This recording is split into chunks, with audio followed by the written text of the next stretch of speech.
Raphael, let's get into it. Where I want to start is from the very beginning, where I do with all of our students. Everyone's got a bit of a different story, why they decided to change careers into cybersecurity. What was it for you? What made you start thinking about a career change? Okay, so a little bit of background. So I moved to Australia when I was in high school. Then I did TAFE, I did uni, graduated in film, and then I couldn't find any jobs here. So I went to Singapore. I went to Malaysia to work, and started a business doing social media marketing and video production. And after a while, I got married. The business wasn't going anywhere. I was kind of like stagnant. So I decided to just close it, come back to Australia, start afresh. And knowing when you come back to Australia with a new family, it becomes like it kind of feels like you're coming back to Australia all over again. And the competition is stiff, especially if you're doing video production and if you're doing online marketing.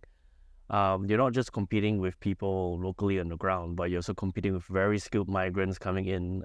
And if you pay for like a LinkedIn premium, you get to see how many people applied for one job. For one decent job that pays over $80,000 or close to $100,000, even with many years of experience, you find yourself competing with like 300 applicants or more for that one job. And the other thing is that because of these skills, the barrier of entry to marketing is actually quite low. And because of that, I decided that, okay, I probably have to play to my advantage what Western Australia is in demand for. So if I really want to take off in my career, I should play in what Australia is good at or what they need.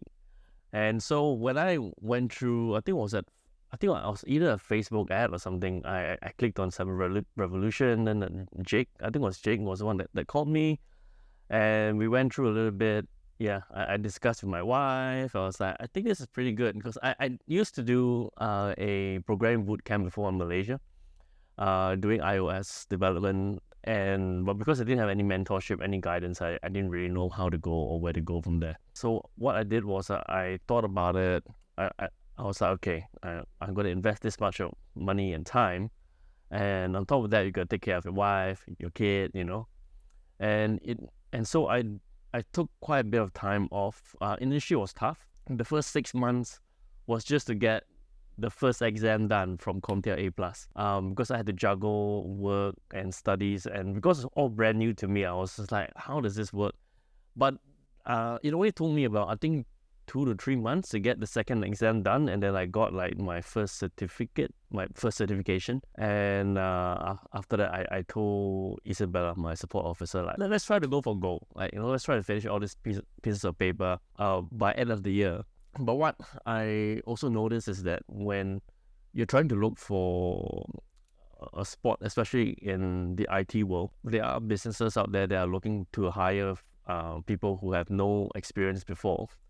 And I think getting the CompTIA certification, especially for me, because I only have the A+, I don't have Network Plus or Security Plus yet. I think it helped the employer to see that, hey, this guy's putting in the effort and the time to study, so why not give this guy a go? So from all the... Exactly. Taking it seriously. Oh, yes, definitely. So from all the IT roles that I've applied, I didn't even get one call back except for this one job.